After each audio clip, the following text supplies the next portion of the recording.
Greetings, good day, good evening, good night, good golly, Miss Molly. Thank you for joining me, everybody. It's a pleasure to see you here on this Monday afternoon, a beautiful sunny Monday afternoon here in British Columbia, the most British of Columbias. It's very nice indeed. So I can't complain about that. I see a number of folks joining us in the chat already, including some of my friends and wrenches. We have Lord Thoth from behind the maple curtain, like myself. It's Courtney's Fellowship of Oddballs. Hello, Courtney. Good to see you, my dear. We have my good friend Stream Elements, who is here every time. Doesn't chat much, but you know. My buddy Darius Munchausen. Good to see you, sir. Hope you'll be able to pop on later on for a while. The wonderful Kip Ellis is here. Mad Barber Entertainment, Mr. Kip, all the way from the UK, where it's about 6 a.m. or something, or some ridiculous time. Well, midnight maybe. Thanks, Kip, for joining. Sentient Dildo, he is here. Crimson Mist, Brightest Day, Zach, good to see you, buddy. The lovely Sherry. So people are flooding in, and we'll be catching up with you guys later in the chat. Got my Latino slant mug for my cup of English breakfast tea. So today I am extremely, extremely pleased to welcome one of my inspirations on YouTube, a channel who I am a member of and I'm absolutely adore and do not miss it. He does, for me, possibly the greatest single 6 minutes every weekday, 6-minute breakdown. It is just fantastic, and I learn so much in that. And how am I just to get through it when I can barely get 3 words out in a minute? I don't know. So we'll be welcoming a certain gentleman with us, and I've got a little video intro for him. Culture is culture. Culture? I believe, Ken, that the balance shall tip in the favour of culture. Yes, it is, if you hadn't guessed. It's the wonderful Mr. Culture Casino. How are you, sir? I can't hear you, and I don't know if that's you or me. I unmuted myself, and then I don't know what happened. I never know if it's me or you. I got remuted. I just wanted to say that was an awful lot of pomp for this circumstance. You know, I don't know. Yeah, well, anyway. You know, I mean, if you've taken the trouble to visit my humble channel, and I think you deserve to know just how important that is to me and how much it means to me, because I'm a big fan. I can't believe it took you this long to get me on. I mean, what is this, the 4th show? Come on. It's only the 3rd. So okay. All right. Okay. All right. Well, then 3rd place. Wait. Well, I had to see, the first 2 were just trial runs to make sure I didn't mess it up so much. I had to make sure we get it right for you. Well, then I feel honored and privileged to not be the experiment. So thanks for that. You've not been experimented on yet. So, but the afternoon is young. Unlike most people on the globe right now.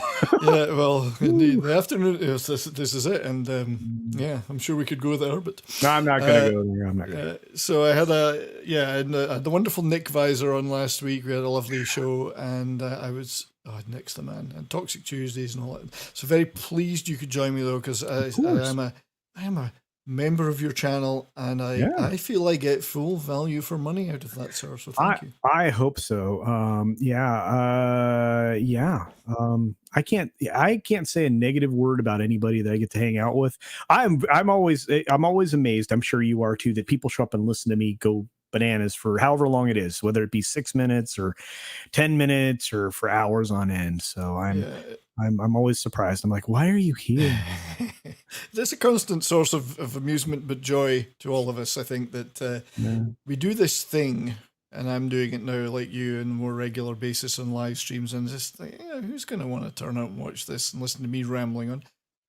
And here they all are. We've got a great it's a great crew. I mean, I see a lot of these faces a lot.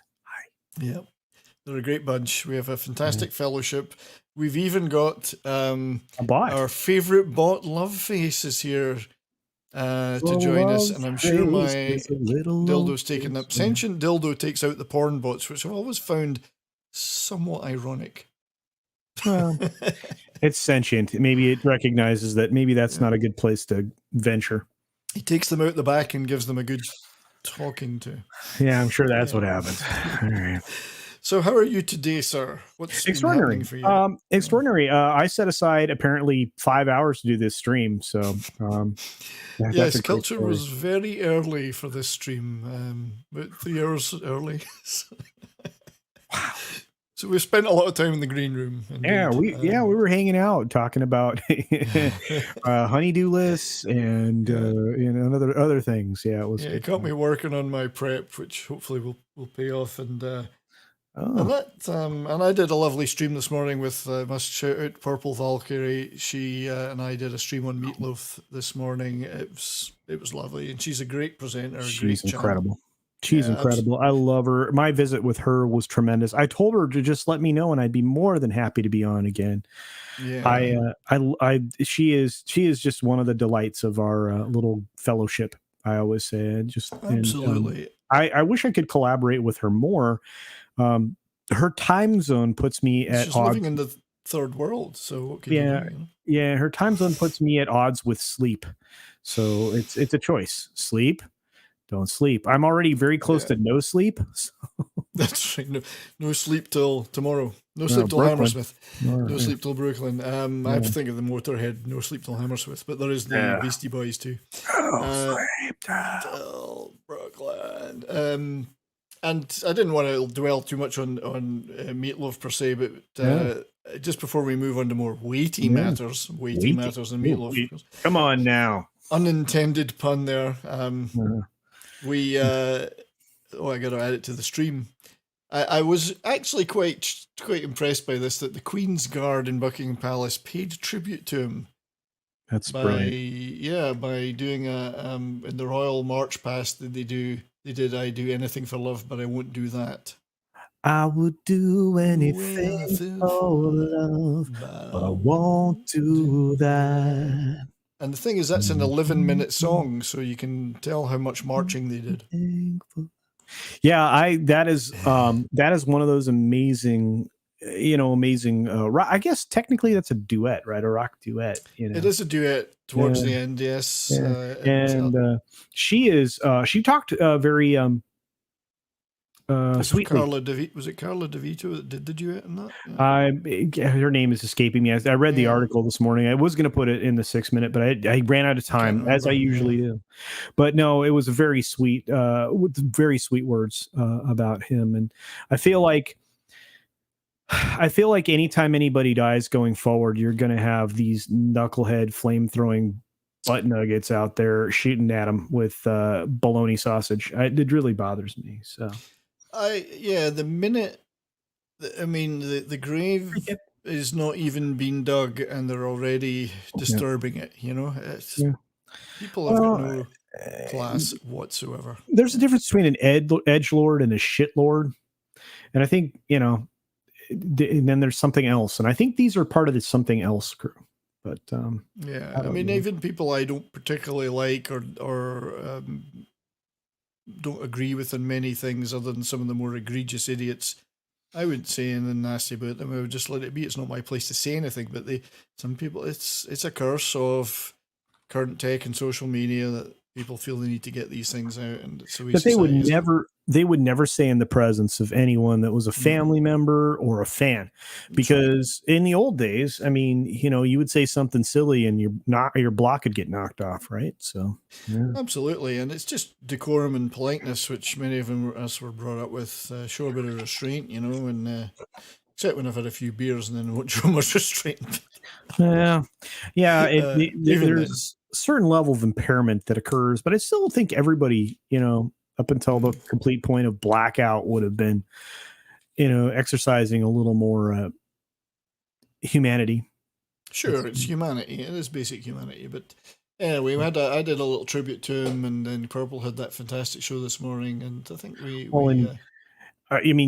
know you caught Tom's. He did a brilliant job there. The 3-parter, it was just phenomenal, and YouTube didn't touch it or take it down or spoil it, which was great, Yeah, because it would look pretty petty, and anybody who went after him was going to look petty, because that's like 50% of the time it's YouTube for some dumb reason, and the other 50% of the time it is some knucklehead that's There's a Trying to few mess with haters. everybody else's fun. Yeah. Yeah, and what was touching about what he did was that it used a lot of the storyteller stuff from that tour that he did and those presentations. And so Yeah. there was a lot of talk amongst the music about the songs, which I really appreciated. So Tom's a great guy, and he's Tom certainly. and Tom was a huge fan. And I mean, people don't even realize to the extent that that person touched them musically or even theatrically, because, you know, he had like something like 80, 75, 80 film credits. He did, yeah, well over 50. I think you might be right, 75 or 80. Yeah. And as well as the obvious ones like Rocky Horror, there's obviously the Bob Paulson in Fight Club with the Yeah. those fantastic scenes where now you cry, now you cry. You know, it's His name was Robert Paulson. Robert Paulson, yeah, Rhodey and Pick of Destiny, Wayne's World. He did a lot of good, a lot of TV as well, and he did. He was a huge star in Britain, Right. perhaps even more so in America. A great TV personality there. He did a lot of shows, a lot of comedy shows. There's a great one I've got a clip of it. I don't want to show it in case the BBC strike us down, but it's on Nevermind the Buzzcocks, which is a British music quiz show, comedy quiz show, and he was a panelist on it, and he was just hilarious. He absolutely ruled that show. Wow. You know, you'd have to watch it to see what I mean. But, I'll have to check it out. Yeah. Yeah, Nevermind the Buzzcocks is a long-running British TV comedy show about music, and it had a lot of great guests. He was the best, I think. He just killed that show. He ruled it. Great personality, larger than life, funny, smart as well. You couldn't catch him out.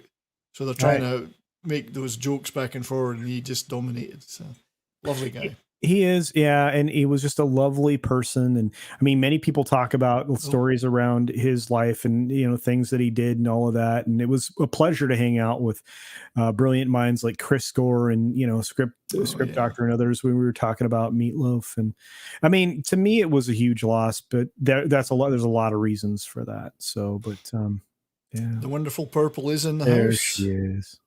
Thanks She's for so joining us, great. lass. She is wonderful, lass. Her and I are plotting another live stream about a different artist, so we'll see how that goes. We have plans. I would like to plot another live stream with her, but like I said, she makes it so that I would become allergic to sleep. That's right. She's going to have to move somewhere over here. Yeah. Go west, young lady. Go west. Move to Texas or Florida. Don't go to Canada. Go someplace lovely. But anyway, that was sad. But we paid tribute to him and we celebrated his life, which I think for me is always a great thing. Is to not just say, oh, you know, R.I.P. sad, which is one part of it, but to say thanks for everything you did, and we love it all, and we'll continue to love it all. Positive contribution. So. Yeah, I mean, well, he was a positive. Like I said, he was positive in a lot of ways. And again, I don't think most people even realize just how influential he was, but he was. And you know, soundtracks, you name it, just everywhere. Teaming with Steinman and the stuff he did on his own, very influential, larger than life in more ways than one. So it's a big hole. And you don't sell 100 million albums without having something, you know. It's true. It's very unless you're the Backstreet Boys or something. I don't know. Backstreet Boys. All right. Yeah, I don't know why I picked them. They're ancient now, but so I wanted to start off a little bit with because I want to talk about YouTube, which we're all on this fellowship on, and we all have this great group that we're part of. How did you get into doing YouTube and doing your own stuff? I'll abbreviate this story because I think a lot of people have heard it, but honestly, kind of the same way everybody else did. I was inspired by others. In my case, I was inspired by the likes of world-class bullshitters, Ryan Cannell. I actually claim Ryan Cannell is probably the person who actually inspired me to, on that day, plot my channel, right? But there were so many other people, because I was watching Gary, I was watching Doomcock, I was watching all of these other people, including the people that I actually hang out with on the regular basis, like obviously Midnight's Edge, and everybody tied to them. But it was always pretty clear to me that there was room for everybody's voices. And, the boss and I used to watch everybody. We spent the better part of 2 years like cruising YouTube and watching different things. And we finally landed on, the quote unquote Fandom Menace channels, right? And they all just kind of interplayed with each other, and it led you into somebody else. And I found, Drunk 3PO when he just got started. I found all these other, elements of Geeks and Gamers, because Geeks and Gamers is huge, and even back then they had a lot of great voices. And I found Australian friends in Lethal Lightning and Raging Rhino who had just gotten started. I saw some other people that just got started, like Jeff over at the Geek Blend. I saw that there was this group that was promoting these other channels called the Fandom Collective, who I always tell new creators to get involved with, because they promote you. It's pretty awesome. And they promote your content. Also pretty awesome. So, but no, I mean, so it was kind of like my genesis came from everybody else, I think. And that's the case. I mean, you said I inspired you. I don't know how that could possibly be true. But I appreciate that. Those very kind words. But at the same time, we're inspired by, I think, more than one person, but primarily on that given day, it was Ryan. And I reached out to him under like a different pseudonym back then, and said, okay, what gear do I need? And he said, just get a good mic. Any crappy webcam works, and go to town. And originally, and I've said this many times, I never planned to be on camera. I worked hard for a long time building up all my clips, building up my intros, building up all these other elements that I thought would be important. And they are to some extent. And then I spent time building up this 3D avatar that was going to represent me. My very first video on the channel was a movie review done by Gron. Gron was this robotic monster type character that I had a specific voice changer set up for and everything else. Yeah. And I always felt like, I would enter the space that way, because where I am still a public figure. I still... Yeah, and you have a full-time gig doing. I do. Stuff, yeah. This is part-time fun.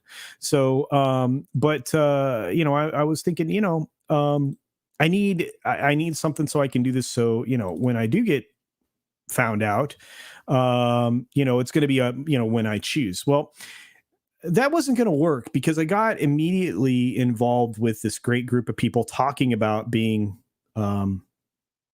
confined, let's say, over with Miss Martin Muses. And she, along with obviously Comics Division, inspired me to show my face. Comics Division specifically because he did a face reveal.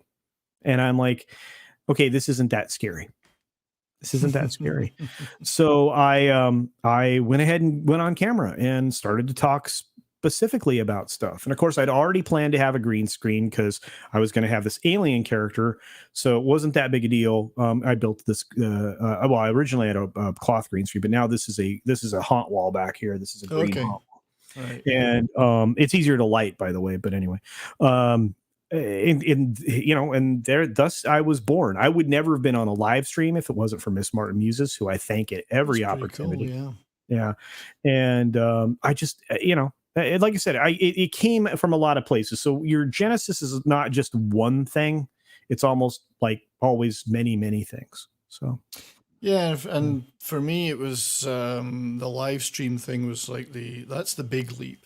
It's one thing to get on there, to chat in the chats and start doing super chats, and look, I wonder if people will talk to me, And then, I was honestly surprised, and then people are like, "Well, what's your channel?" Hey, what's up, Nerdpoil? Nerdpoil's off. I met Nerdpoil in Vegas, but Nerdpoil's a great guy. Yeah. But it's like this really weird thing, right? And then the reason I knew I was going in the right direction. I think this is something then you get interaction with creators that want to collaborate with you, right? And then now you're doing this collaboration back and forth, and you're bringing more people in, and they're bringing you into other things, and you get exposed to other people, and that's where the real magic happens. And so I always tell people, don't be afraid to. Wow, this sounds like a YouTube like DIY, DIY, but it's not really. But don't be afraid to get involved with other folks.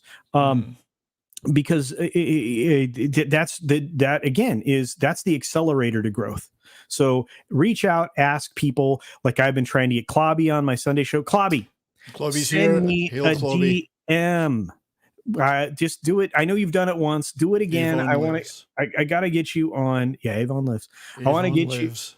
I want to get you on the stream if you are available for Sunday, please.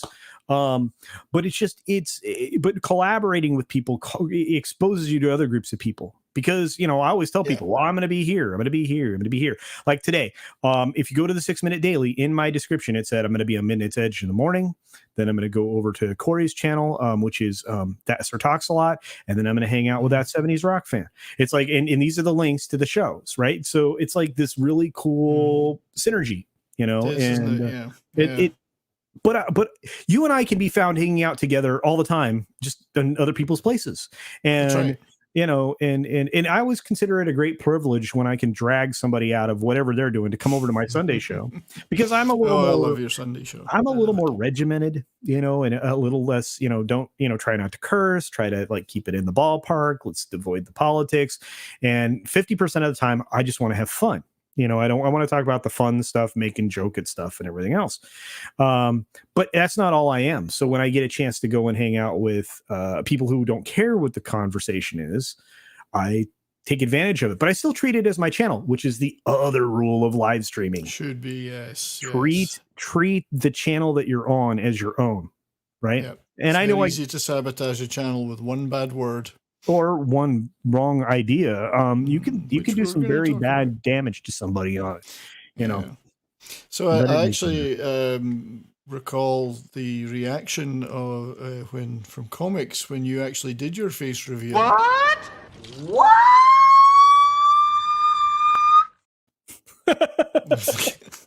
Wow. I think it was a fairly muted reaction, but wow, reaction nonetheless. Well, back then, okay, so that was the other weird thing, right? So when I did my first video without my avatar, which was really, I think, my second video or maybe third, I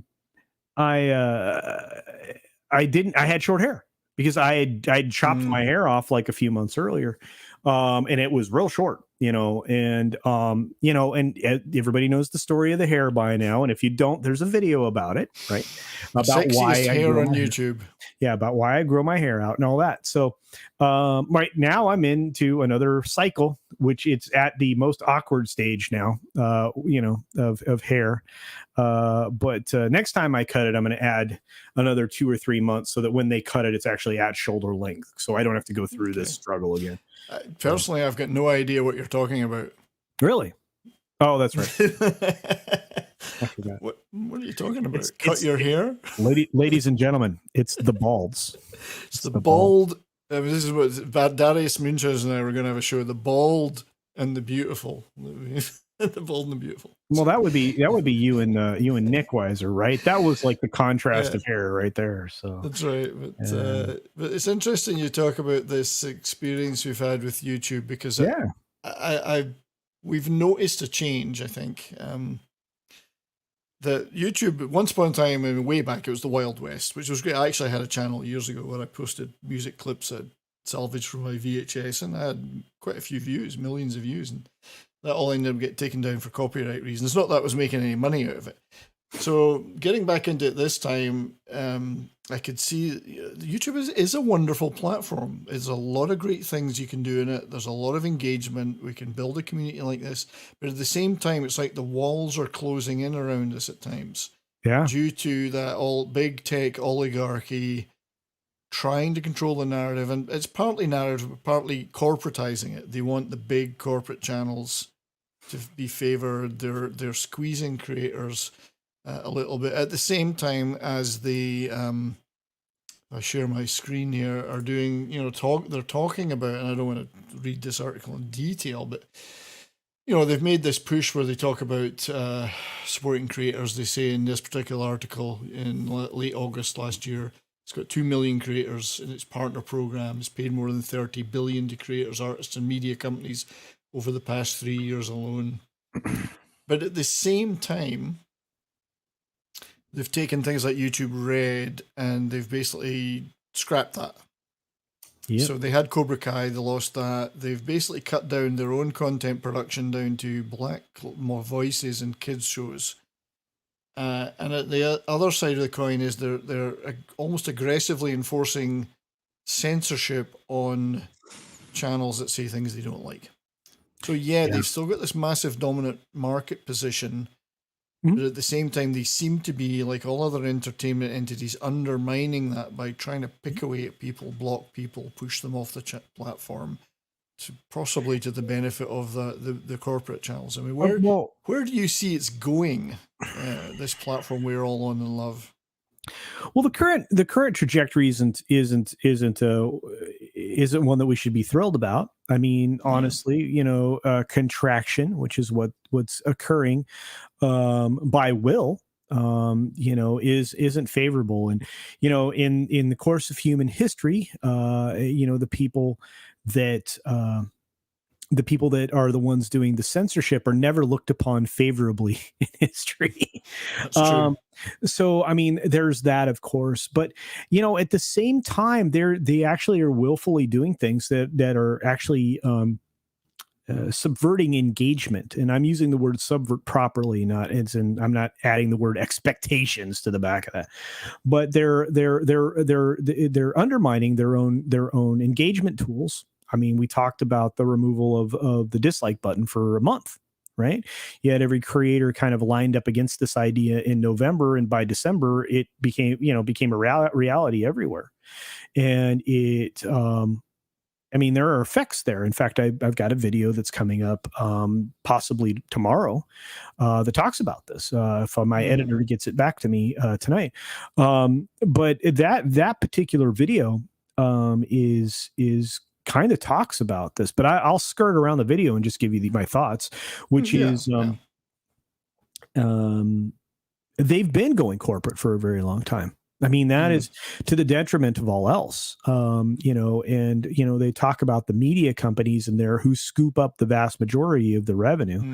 And it's this really weird symbiotic relationship with them and the big stuff. Remember, YouTube started as a you thing. Stream yourself. And then, once it was recognized as this giant platform of opportunity, it became interesting to the media companies because they were losing viewership to us. And this is why, the future is in the creator economy. This is a perfect article. Well, this article, which unfortunately I'm not going to sign up to the information to read the whole thing, but I really like the premise of it. It basically is saying that they see their creators as the new Hollywood. Yeah. They're producing, they talked about here, Jimmy Donaldson, Mr. Beast, making a real life version of Squid Game, which he made for a $3.5 million budget and released for free. Now, I haven't watched Squid Game. I haven't watched this. It's got 206 million views and counting. So that implies in this article that there is support for creators and they're going to let creators do stuff like that. But then at the same time, they take other creators that they don't seem to like, that may have millions of views and millions of followers, and pull them down. So there's a schizophrenia here. But it's all tied to something. I mean, we know that for sure. The things that it's tied to is a political narrative, that is kind of driving almost everything right now. But in the entertainment sphere, it's becoming quite costly. And that's one of those times when I feel like, they are cutting off their nose to spite their face. And, getting back to the individual creators, I mean, people are making amazing things. They're making absolutely amazing things. People think about this. Gary had a stream today, right? While I was, here early for like 3 hours. Gary had a stream. I mean, he destroyed a monitor. Apparently, he was a little upset about something during the stream. Yeah, but I mean, I don't know for sure that it's destroyed. I'm just saying it was. He was very unhappy with something. I'll just put it in those terms. And of course, I've been there. I've been that unhappy about stuff. But he's got like 1,600, 2,400, 3,600, 4,000. His numbers continue to climb. Of people that are watching him just talk to a screen about his thoughts in an article like this. And then you have the chat that he's interacting with going bananas. And they're not only interacting with Gary, they're interacting with everybody else in the chat, which is one of the coolest other phenomenons you have that you don't have with a corporate content creator. Exactly. This is 100% right with the new algorithm. That's true.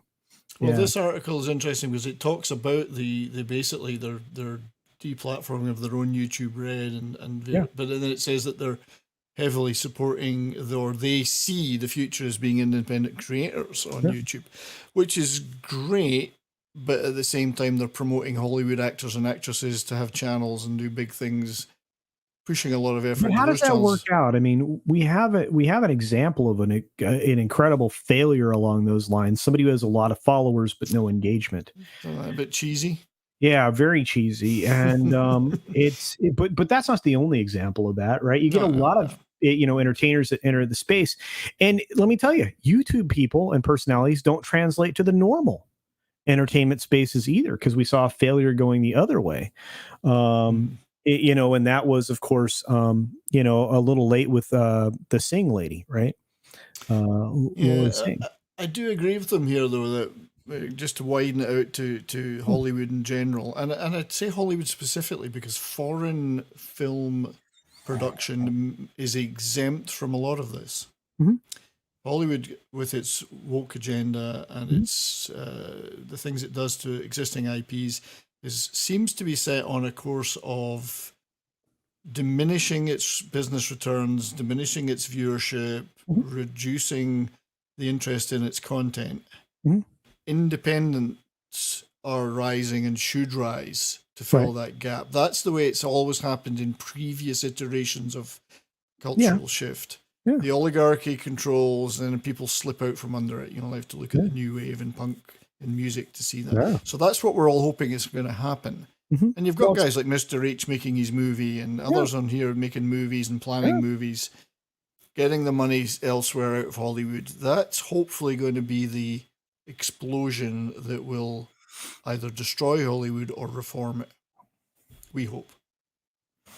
Well, it actually has it actually is headed that direction. I mean, it's happening in music. You have people like Tom McDonald out there doing the rap stuff. He's making the rest of the music chart looks stupid, right? You have people remixing the Let's Go Brandon thing in 100 different ways, and that blew up everywhere. You of course have the Friday Night Tights theme, which blew up everywhere. There's about to be another amazing single from Friday Night Tights, Frostbite. I think that's going to be really it's going to be a great funny thing. But you see all these things, right? You see that. So the independent movement's rising. I'm not worried about that. And, you're seeing these studios invest in international productions that they can't have as much control over that will produce good content. Yeah, when I look at Canal Plus or Guy Ritchie movies or Asian market movies, they're still not towing the line with a lot of the Hollywood narrative. Even Macron himself in France said, the wokeness is an American disease. And it is. No, and he's killing domestic American production.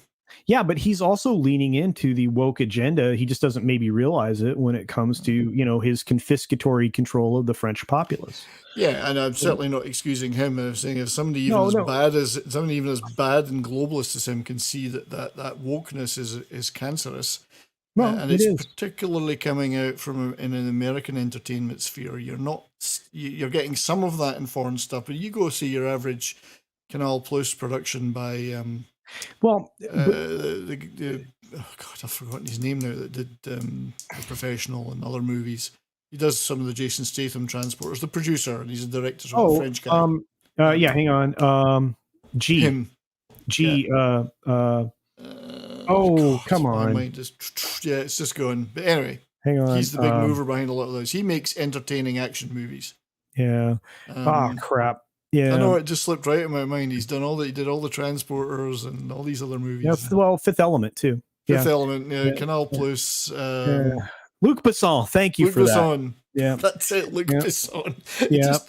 Boomer, just were right in my mind. And in the South American, stuff, you have Gaumont Productions, right? They're the ones that gave us Narcos and Narcos Mexico and similar. They're excellent at doing stuff down there. And you just have, these international things are not, held bound to these things. But again, they have to knuckle under no, that's not the right term. They have to beat back the free spiritedness of Americans with the Marxist ideology that is this woke entertainment, the intersectional entertainment. That's all it is. It's trying to socialize, put more socialist ideology in the United States, where it really didn't exist outside of the the upper level educational entities, and again, I mean, that's where that comes from. And Imperatus is right too. A lot of music is not American right now. It's good stuff, especially metal.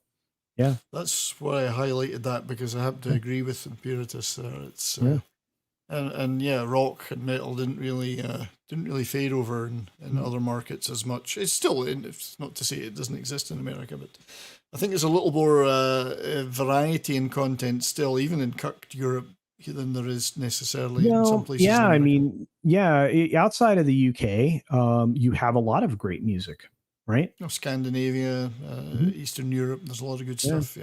Yeah, especially. So, when you look at even a guy like Guy Ritchie, who certainly operates within a semi-Hollywood, he's not Hollywood. His productions are all UK or French funded generally. He's able to avoid the explicit political correctness messages in these movies. So there's still hope for major movies. Oh, sure. I mean, again, it's just depends on how good your film is, right? And that's why I believe the independent movement will once again rise to the top, just like it did before. I mean, think about the fact that one of the amazing finds of the 70s was George Lucas, right? That group between George Lucas and you had Spielberg, Brian De Palma, and Italian Godfather, Scorsese, and others were all obviously Apocalypse Now. And Luke Cage's family. Nicolas Cage's family. They were all the new wave of that time. Yeah. And exactly. And so we got we got these great independent minds that came together, and George Lucas was so independent. 20th Century Fox was just his distributor. Yeah, that's right. Yeah. How could we not think of Francis Ford Coppola? That's what I meant. Yeah, Nick Cage's. My mind just went. His Sophia. His sister, his sister's a great director. Holy crap! Fantastic. The Virgin Suicides. Lost in Translation was hers. Incredible. And not only that, she's a half decent actress, but half. Well, mostly good, halfway good. But it's just she's had that's an exotic beauty thing, right? I mean, she is, but a great director, absolutely. Yeah, but incredible. But it's just you look at that and you go, okay, so the independent movement could be the same. This is it's a cycle. It's a cycle. It's a cycle. Yeah. No matter how much they squeeze. Yeah. Well, that's the other problem. Start to slip out of their fingers. The more you squeeze, the more things escape. And they've put these conditions in for things like the Oscars that you got to have XYZ. Well, if people don't give a shit about the Oscars, that might not matter, If there's people who don't care if their movie gets an award that nobody's watching anymore, maybe that's going to have an impact. I just noticed that was Retro Dickie. Hey, Retro's here, yes. There's a lot of great people in the chat. I'm seeing you all. I'm trying to highlight them all. Soul Assassin, Brightest Day, who mentioned earlier. Zach's a great guy. You and I are going to do some science fiction work soon, I hope. Zach, together. That's our bag. Let me tell you. So I am now on number 5th pass through my script, and I almost feel like I could send it to Script Doctor for him to tell me that I suck. So I'm close enough to that. But he'll tell you in a constructive way. Yeah, well, it will. Well, and very politely, because Canadian. No, I'm sorry, but this possibly can't represent your best work. And I'm going to be sitting there going, "Wow, my soul is crushed," and yet you're doing it quite politely. No, he's gentle. It's like a feather bed of crushing. Yeah, I know. It's like wafting. Yeah. And then the feathers. Yeah, so somewhere between the layer of feathers and the bed of nails, that'll be me. Yeah. But that's good, mate. And this is what I mean. This is the kind of Kubrick we can Kubrick. Yeah, we can produce this fellowship and community is producing creators, and we need to support each other when we're doing that. Yeah. Yeah, and I have no interest. I'm going to say it this way: I have no interest in being a creator in that sense, but I'm going to do it anyway. Right? That's not my primary drive. My primary drive is to make it so other people can do it. I mean, that's always going to be the way that it is. And I don't want to get into detail about it. I've talked with some people about this, especially privately, about what my future goals are in the next 5 years. But my future is tied to trying to get entertainment to eyeballs. And you got to start at this. You got to start at the beginning, and this is a great platform for talking about all these issues, and at the same time, put you in a position to fight against the problems we have, like this article right here. Yeah, and right now YouTube is still a great platform to do this on. It's good to have backups, but we need to keep fighting the fight here, I think. But yeah, this is a sidebar, I think, because YouTube is a platform built on tech. It's part of a big tech setup now. In the old days, and you and I have been in tech for a long time. Yeah. I started out as an electronics engineer, avionics and aircraft, and then moved into the nascent computing world. Yeah. It's very early days, and then very early. Cellular phones in the early days. I was involved with that business and have been on and off over the years. Big tech was seen as a liberator, like all tech, new tech is over time, whether it be the printing press or steam or.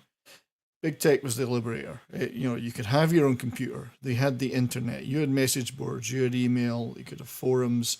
And it was the Wild West, and opinions were allowed. And it enabled an explosion of things to happen, even having the phone in your hand. But naturally, the tendency of the oligarchs and the governments is to pull that back in. Or to seek to dominate it. Yeah. Yeah. So this article particularly, and I don't want to go too far down in the Washington Times, is because it starts to get into some controversial stuff around gender reassignment, is basically saying that you name a certain topic, you don't toe the line now from big tech and you get crushed. So is it possible to get out from under that in future? Because we've seen the way that they try to crush opposition. You want to start a new alternative to Twitter, they'll crush you. They'll ban you, they'll deplatform you, they'll take your money, the way to take money. Are we able to get around to that? Will big tech or continued development of technology allow us to get around that again? Is it going to keep developing to get around that? I think, what do you think? I think something, as always is the case, something else will rise to replace what is here now. And so somebody smarter than I will come up with the next great app or the better way to do, to collect information or distribute information rather than a cell phone. Because I think you're right. I mean, the cell phones, the internet, the cell phone, all, putting them together in the palm of your hand, Jobs had a positive idea behind that and a concept about, a positive way of going about it. Google even did, with their previous motto, right? Don't be evil. Censorship is evil. What happened to that? Yeah, censorship is evil, and again, I mean, a lot of tech companies are founded on some very lofty ideals, but they're also driven from the center right initially. And we had this conversation, I think, backstage. We didn't have this out in the world, did we? Yeah, where because we were backstage for 2 hours plus, kids, because I have trouble with clock math. But anyway, you should have just recorded the show and put that out, and we could just be sitting here watching it now. It was bloody brilliant. But no, back we did all the good stuff backstage. No, but we were talking, and I think that I don't even know how to put it. How would you put what we talked about back there when it came to that? Well, we had some views on the government, where governments are going with. It was more aimed at the entertainment. Right. We're going to talk about that later with the gaming stuff, but really it's all part of the same topic because it all comes back to big tech and big platforms again. So are they going to be allowed to continually do the things they're doing, or will there be regulation to stop them? Or will that regulation even be worse than what it is today?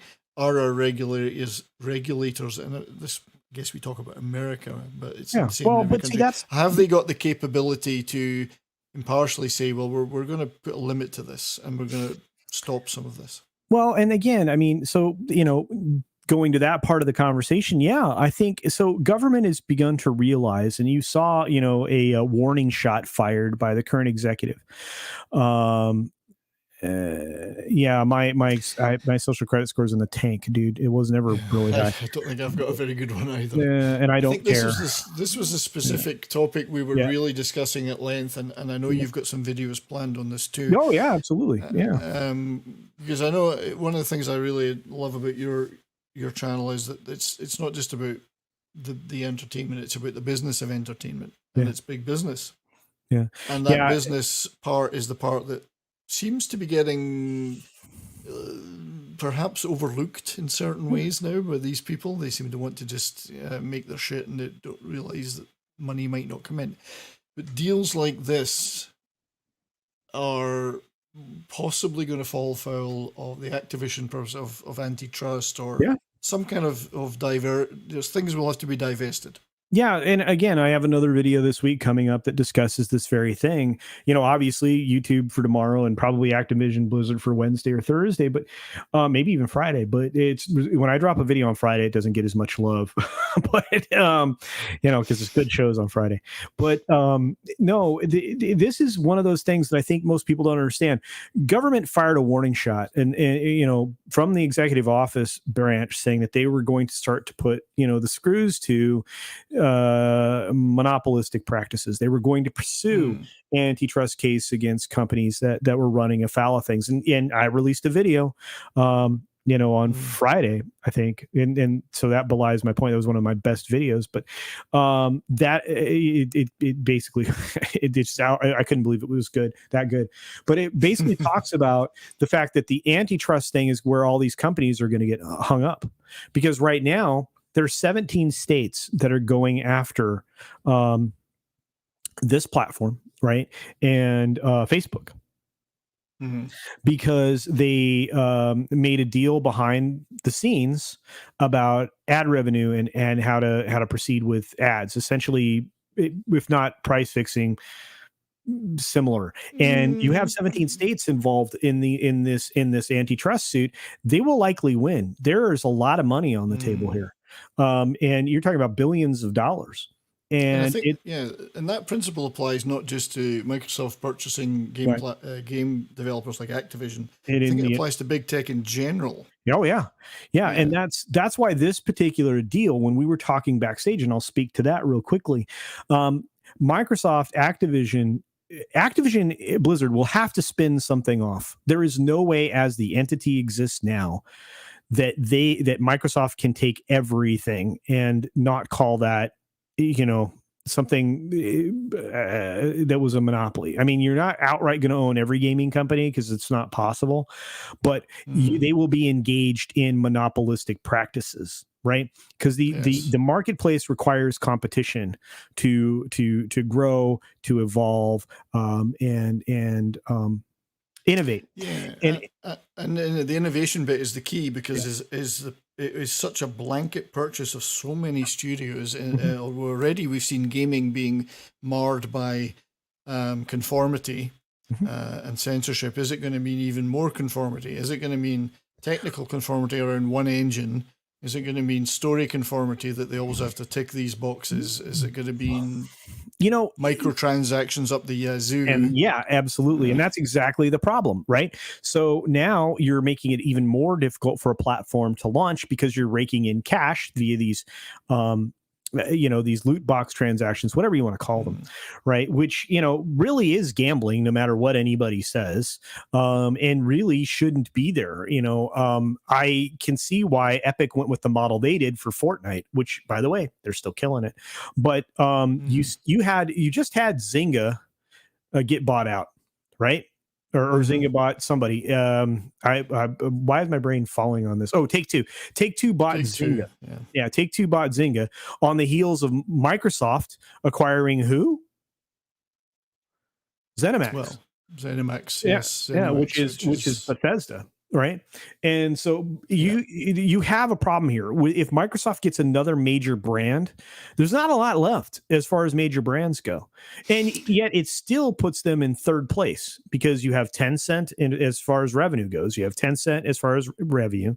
Then you have Sony is second place for revenue, and now you will have, if this deal goes through as is, they will be in third place, and they already control too much of the sphere, so there's going to be problems. But when you get to the other side of that, there's not a lot of international studios left that aren't playing ball by these, the code of woke or intersectional bullshit, because you have Ubisoft, right, which is now they're bowing to the to the woke, which is some of the problem is because they have so much shit in the US and in your country in Canada. They're essentially destroying the future for their biggest game, which is Assassin's Creed. Right. And you I mean, who just released what's the game? Gosh, I hate that. Halo Infinite. Halo Infinite is a big one recently. Yeah, that's Microsoft. No, this is another which is one. Okay, I don't think it's been messed. Yeah, Ubisoft just. I'm thinking more of the Battlefield games that have been ruined, to be honest. Well, yeah, except you know what, Steam. This is another story I didn't report on. There are too many stories, but Steam is actually extending the refund time on 2042, I think, whichever Battlefront just failed, or what is that thing called? Whatever you just said, Battlefield. Yeah. Battlefront's sours. Anyway, they just extended the refund time on that because of the glitches and all the other stuff that came just with the game. Pure nonsense, garbage, terrible plot and characterizations that have been thrown in. And Far Cry. That was the game I was trying to remember. Far Cry 6, yeah, and that was completely intersectional garbage-tasticness. Absolutely, yeah. They took a game set in Latin America and managed to turn it into some kind of supremacy in America. Yeah, but, and you're you're ending up in this situation where, all of these gaming companies are being influenced by this, and it gets back to something I hate, and it's something I've talked about now on 2 streams today of the three that I was on that weren't mine.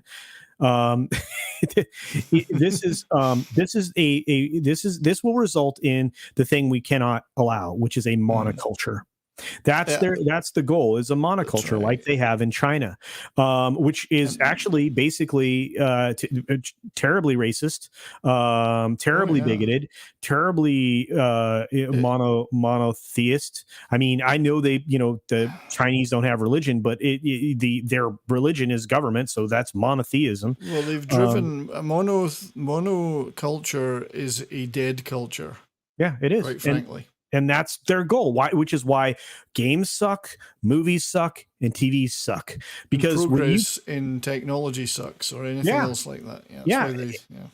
And this is exactly it. And again, because of our background in tech, it's pretty easy to say this sucks rocks. And the reason it sucks rocks is because they're all falling in line to one ideology. They're all practicing the same business methodology. By the way, that also destroys businesses. I mean, they're too short-sighted.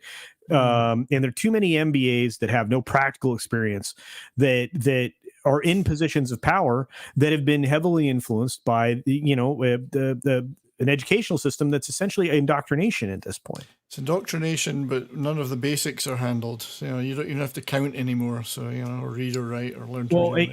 Can you imagine 10 years from now that there are certain states that will literally be idiocracy? Yeah. You won't ask someone to build a bridge and it'll be, I don't know how to do that. There'll be there's 3 states on the West Coast that are going to be completely fucking useless. Yeah, well, that's why we'd like to throw a wall around them and cut them off. Well, we talked a little bit in depth. We're not going to get into geopolitics, guys. I promise. I know. I did want to address a couple of things in the chat. And first of all, I wanted to give a shout out to Captain Marty Spock, who I've streamed with a few times on his channel. And if you want an in-depth discussion on time travel, Blade Runner, all the other important questions like why there is something and not nothing, that's the place to go, because awesome. We've completely just deconstructed Back to the Future. It's an extremely time travel is one of the subjects we talk about a lot, so it's good fun. Yeah. It's still the perfect film franchise, so don't even go there. Yes, but no, I'm not going to go there. Yeah, I'll give you a but. The other thing I wanted to say was that in terms of social credit score, I think there is a calculation out there, Culture, that has already worked out what your and I social credit score is right now. 0.0. So that's our social credit score.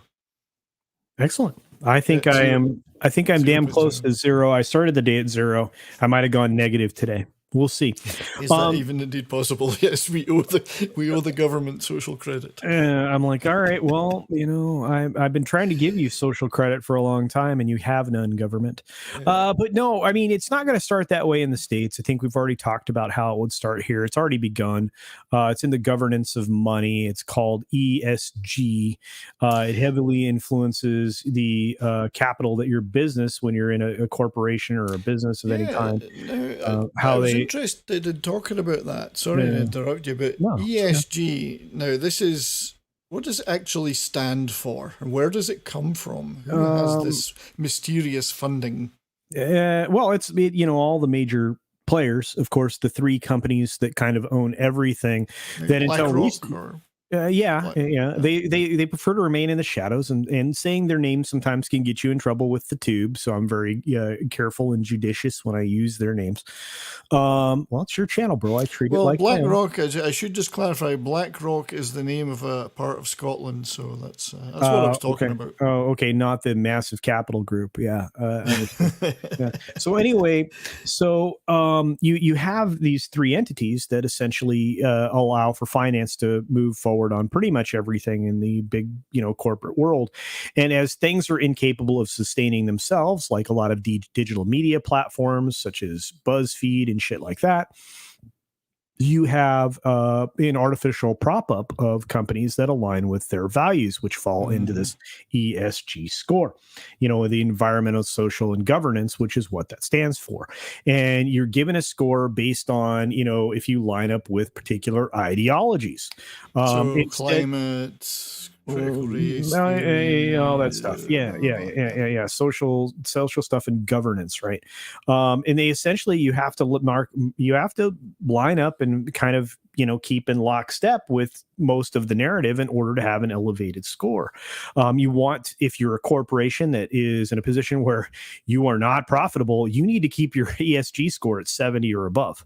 If you are a self-funded company, you don't even have to care about it, but it's going to be difficult for you to secure capital in the future. There are ways to do it pretty easily outside of the United States, but here in the States, you have to march lockstep. And essentially, this is the application of banking of communism, what the CCP has done over there, which is a hybrid of socialism and communism. This is taking that globally to the financial markets, and that's what these 3 companies have been successful in doing. Yeah, the IMF wet dream, or maybe the WEF, which is the other big pain in the ass. Spawn of Schwab. Yes. Yeah, and who all went to his school and are now all running our countries. Yeah, and their faces are on the board of directors of 480 of the Fortune 500 companies now. Yeah, and I had to wonder why. This is why your Disneys and so on don't care that the product they're putting out now is derided and doesn't make any money. They just don't seem to care. Look at the G4 episode. I know that's a slight niche. Yeah. They don't care that they've just pissed off everyone that's going to watch them. So where do they think the money is going to come from to sustain them? Well, that's the problem, right? Okay, so you're talking about I'm going to use the initials BR alone, managing over $27 trillion in assets. Did you hear the number I just threw out there? It's more money than God has, I think. It is. And yet you have entities involved with these other entities like state, like I can't say that. I can't say any of I'm not going to reference the other two because we'll get in trouble. But these other two entities, you have these incredibly uber wealthy families that have managed to maintain their wealth despite all odds, like the Rothschilds and so on and so forth. And yes, this is true, Rob Altus.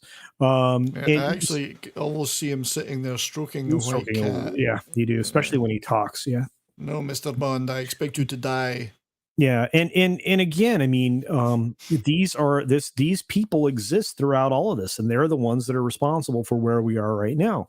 The only way to go about it is to replace them or to call into question these three massive entities that control all these funds. Yeah. One thing that I'm hoping happens, and this sounds terrible because it's going to cause a lot of hardship, and I wish that this wasn't necessary, was for the Chinese real estate market to completely collapse. It's on the verge. It's been on the verge for a while. What was that? There was a company recently that collapsed. One of the bigger ones. You have the mid-level Evergrande, China Evergrande is about ready to collapse. There was another one over there, and I always forget their name here in the States. But that one was a lower mid-level, and that one could not meet its obligations to pay back. Right. So you have all these entities scrambling to pay back their investors, and they ended up defaulting. Evergrande, China Evergrande, they're about to do the same thing. It sounds like a pop star to me. Well, but you imagine you are BR and you have 3 trillion of that 27 trillion tied up in the Chinese real estate market, and the other two have about as much money both ways. So. I mean, it would take 6 hours of show to talk about fiat currency, but we throw these numbers around like 27 trillion, and there is not really $27 trillion of value anywhere in the world in terms of propping up that money. We ever since we went off the gold silver standard, it became a fiat, which is fiat currency. It's not backed by anything. Turn printer on and go out the window. Believe me, and that's driven economic hardship globally for anybody below the uber wealthy level. Even the wealthy are struggling right now, and they're about to struggle more because the tech markets are starting to have a wobble. Yeah, so the wealthy are going to have to start supporting the uber wealthy, who are the only real wealthy. We will have to see, but I mean, we all at the bottom end, we all worry about it because of the impact on our entertainment needs. But that's only just a tiny symptom of the whole chain. But I didn't mean to bring everybody down. This is a light-hearted channel. We have some fun. Oh yeah, well let's be lighter-hearted, lighter. I actually have a little clip here of what I think should happen to Mr. Schwab. You sound like a cop to me. Ooh. I wouldn't mind seeing a Bond. If he's a Bond villain, then Bond should be doing that to him. This is great. I love talking about real stuff, and that's again a reason I absolutely love your channel, sir. Is there's some real content with real world implications, but at the same time you can have some fun. Yeah, but more so. Again, in I'm covering this in not quite such a political way, in my videos. If you want the political stuff, the heavy duty stuff, the things that will make you cry in your beer, you check out Comics Division Night, because yelling at parked cars starts in a few hours. And let me tell you, that is a show I live for. I live for that. I live for Thursday. I live for Friday. It's funny because one day I aspire to being a big enough influence in our fellowship that I get to hang out with the likes of my the people who inspire a lot of people. Well, you're doing pretty well, sir. I mean, you're a regular on Midnight's Edge, which we all love. I hope. Oh, it's great. Yeah. Oh, I love that. Please, you're regulars on many other shows and shows that I'll watch, and your contributions. Yeah. The adult is in the room sometimes when you're there. I don't mind at all. Sometimes I have to be the adult, right? So somebody has to be. Yeah. So I'm just about to bring in a fellow. My executive producer is going to join us, and I've had a little clip for him too. That's popcorn. Buttered popcorn. Popcorn chicken. Come on. Indeed, I know who this is. It's who it's going to be. It's Mr. Darius Munchausen. Hail, gentlemen. I have a button for that somewhere. There it is. Yeah. Okay. Hail Darius. Thank you for returning the favor and getting some clips just for me.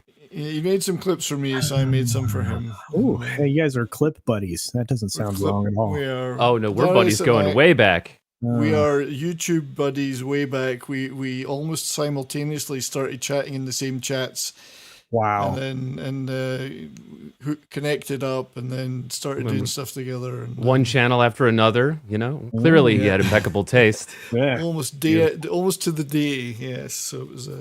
It's amazing how we find each other though. I'm still baffled. I'm like, okay, I found this person, and then like I'll find somebody, and then I'll like start talking to them, be in their chat, and I'll start promote them, and then I'll try to drag them into something, and then it's beautiful. I love this place. I mean, you know, and it can be so good, and then at the same time you can just hate it. Anyway, I'll be quiet. But Well, No, Culture, no you're what my problem. dad calls a facilitator, right? You know, I the hope guy that's- that hooks things up and makes things happen.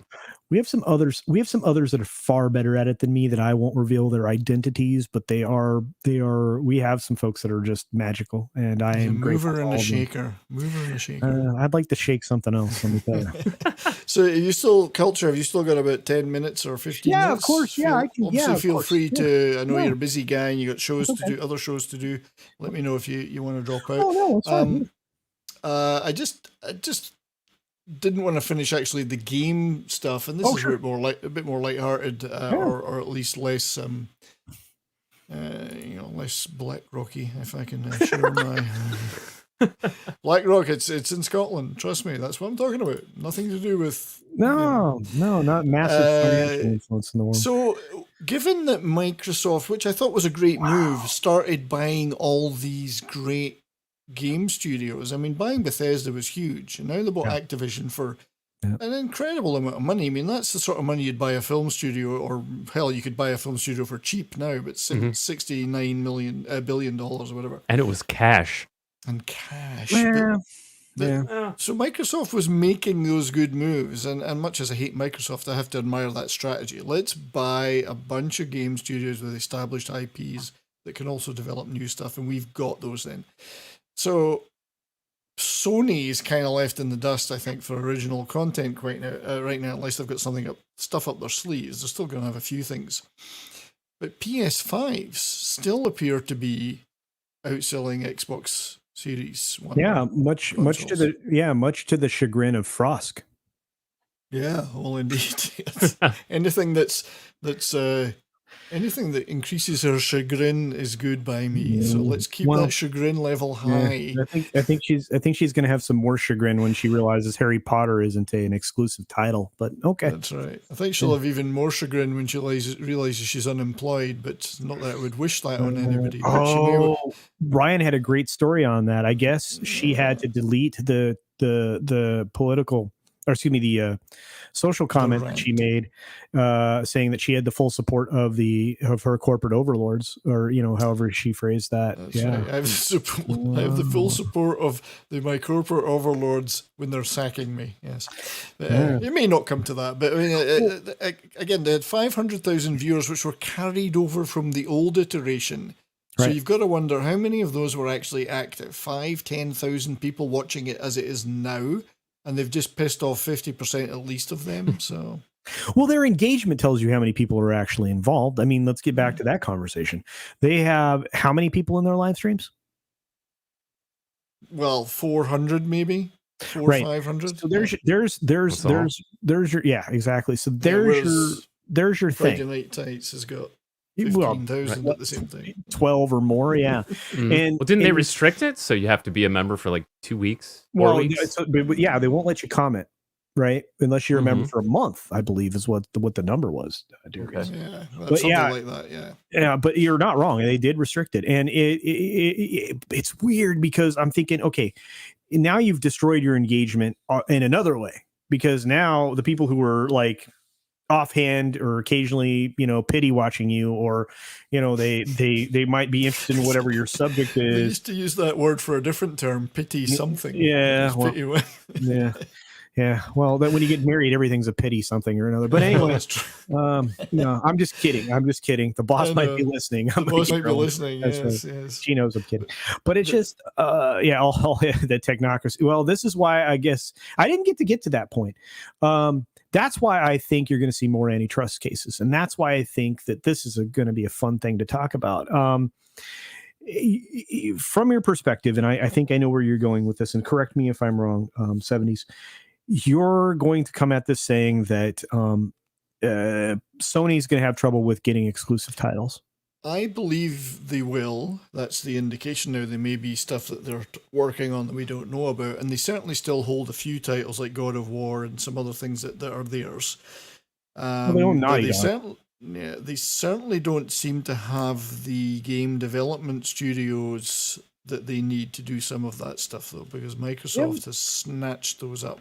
They have So some. what are the exclusive titles going to be? And yet people still want PS5s over Xbox, apparently right now. Yeah, PS5s are still the most valuable console you can have. Ubisoft will still continue to develop for them. If CD Projekt Red can pull their heads collectively out of their arses, they will still be around to do stuff like that. You also have you have a few other titles. I mean, they have their own game studio. What do you call it? Like for producing sports games, they obviously have some studios they acquired, like Naughty Dog. They have some other studios that they own. A lot of their exclusive titles either come from an indie sphere game thing, or they come from the stuff that they themselves develop. They're not at a dearth for. Well, they're not done. No, content. by no means. And Naughty Dog may be a poison chalice, of course, but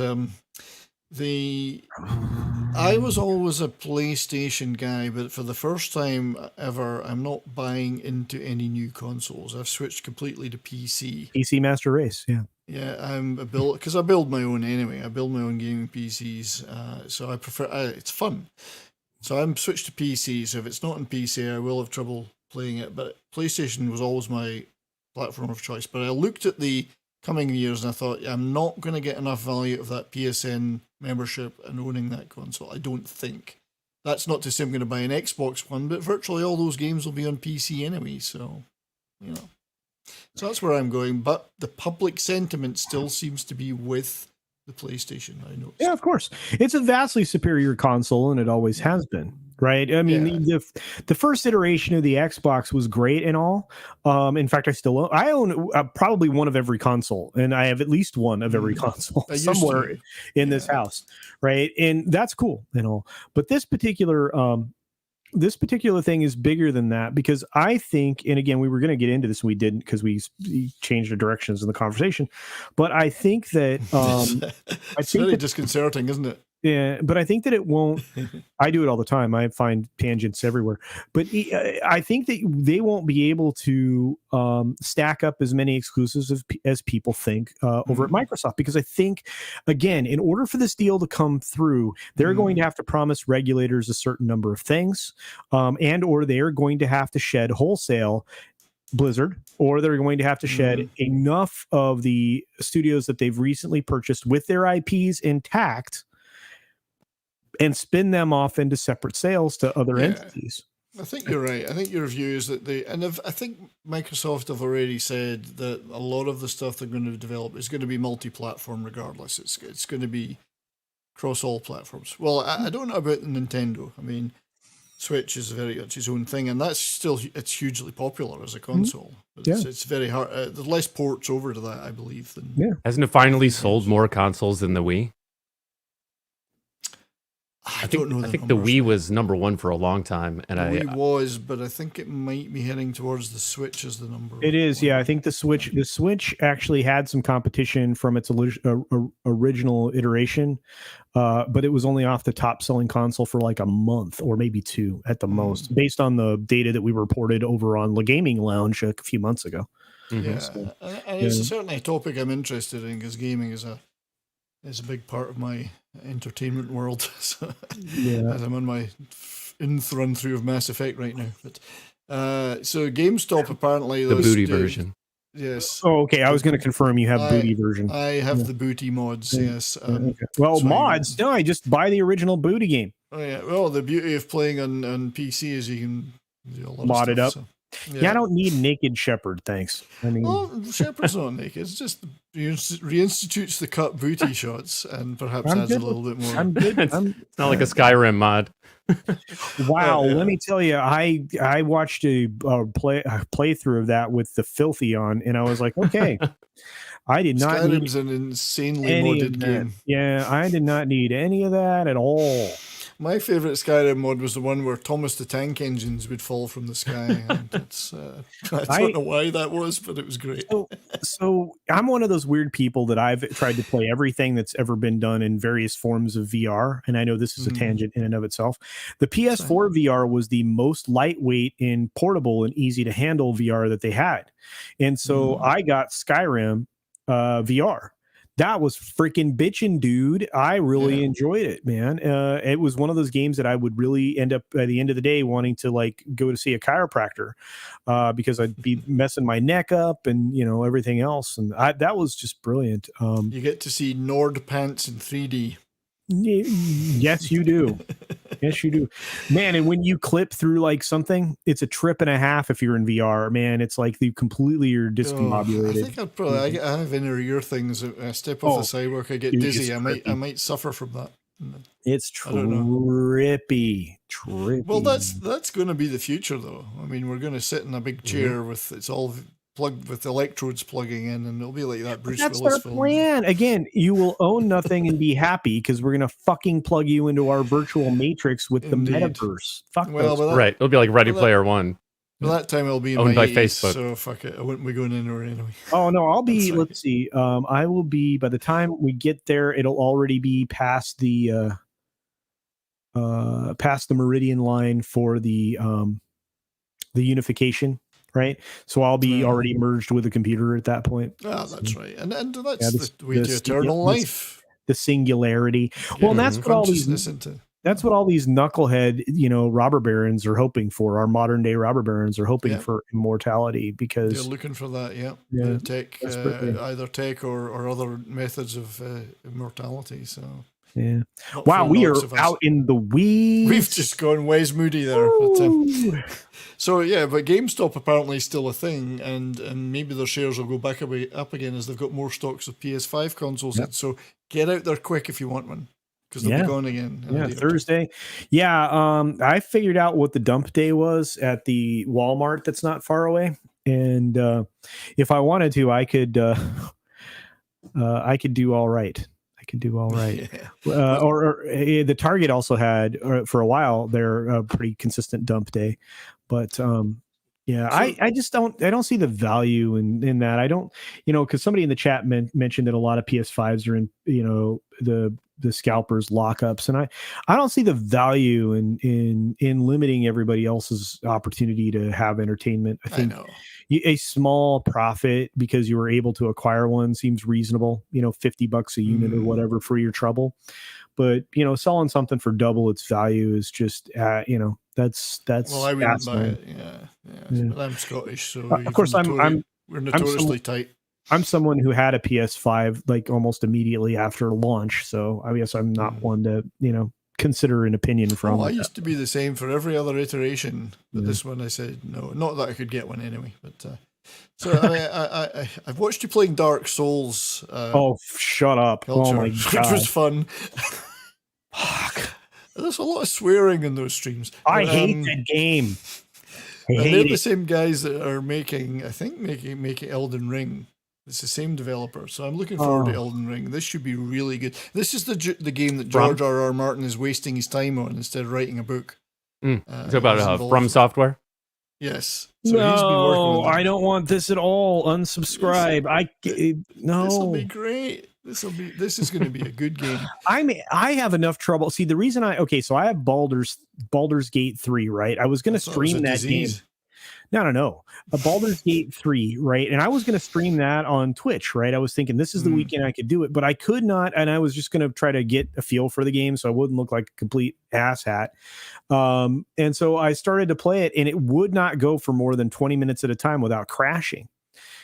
And I was Yeah, told that it's got hit or miss problems, and depending upon your setup. And I'm like, I have 128 gigabytes on this motherboard.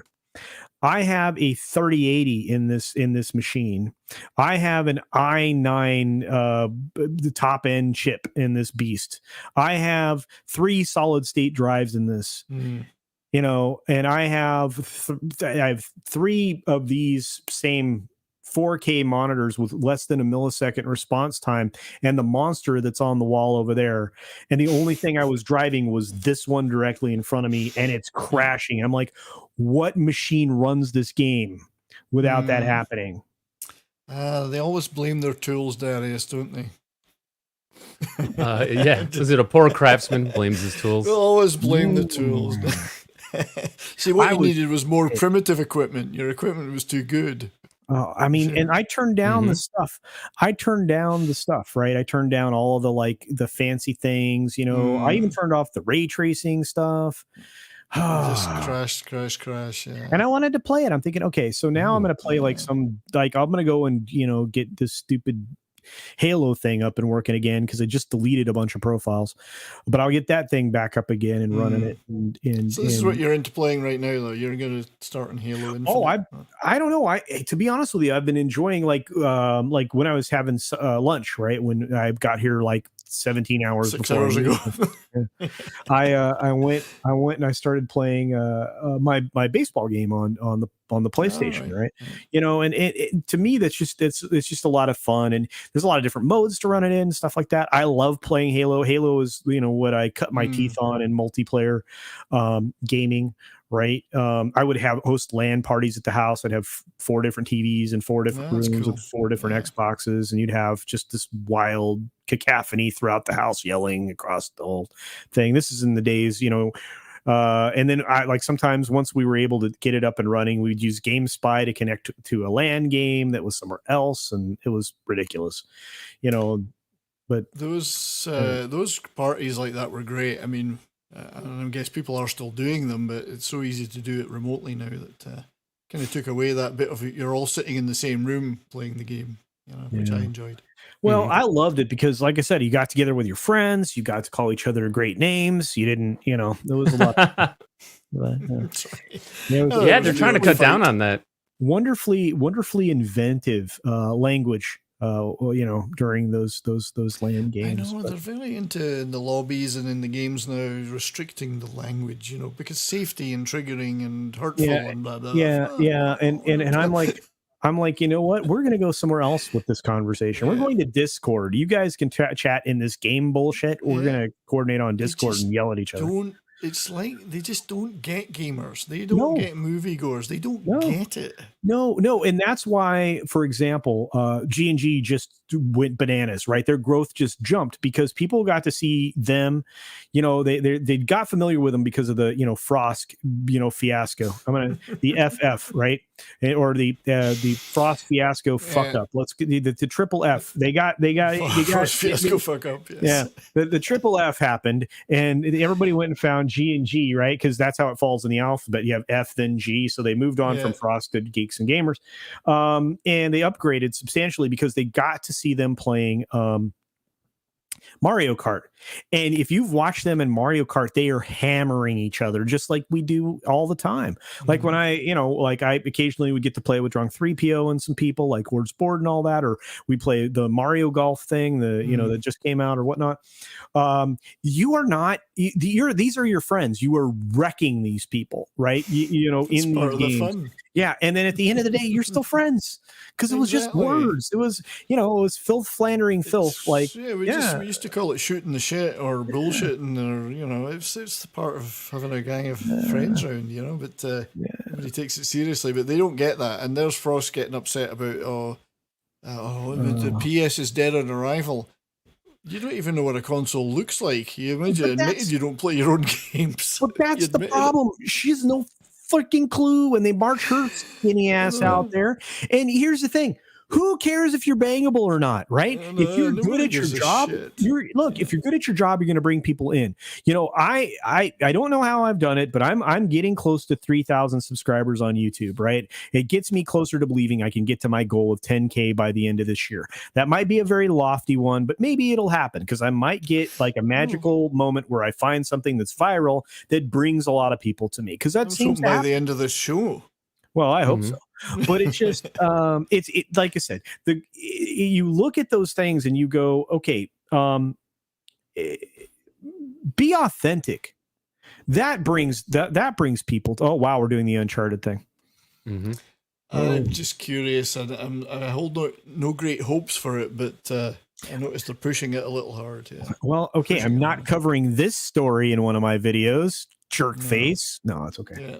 There's no need to call Darius jerkface. I mean, that's a bit No, rough. it's you. No, but like I said, I mean, you get familiar with the G&G team.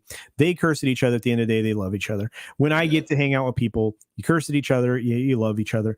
And those are the moments when you're the most authentic, because you just had this wonderful experience hanging out with these people, and at the end of the day, you guys all love each other. You're all having a great time and all of that. And you know what? You know, the person that can't connect with that is Frosk, because she's a fraud. Yeah. And everybody can see the fraud that you are, and she put it on full display for everybody. There's no way you could sit in a bar or in a room with that person and just have a real conversation and have a laugh. You couldn't. Yeah. It's just you'd be on edge the whole time. Like, Yeah, you'd Leo be Laporte. judged. Leo Laporte really does a good job with his Twit network. There's no doubt about it. Tech TV was pretty good. Well, Darius and I were talking backstage in his backstage about Tech TV the other day. Yeah, that stuff was good, you know. I watched the slow decline of that channel from, when it first merged with Tech TV until they turned screensavers into Attack of the Show, which is a completely different format. And then they started playing original Star Trek, which is okay, but then they started playing Fastlane, which is not really, on brand. And then they started playing Cops. And finally, when they went to Cheaters, I knew the network was dead.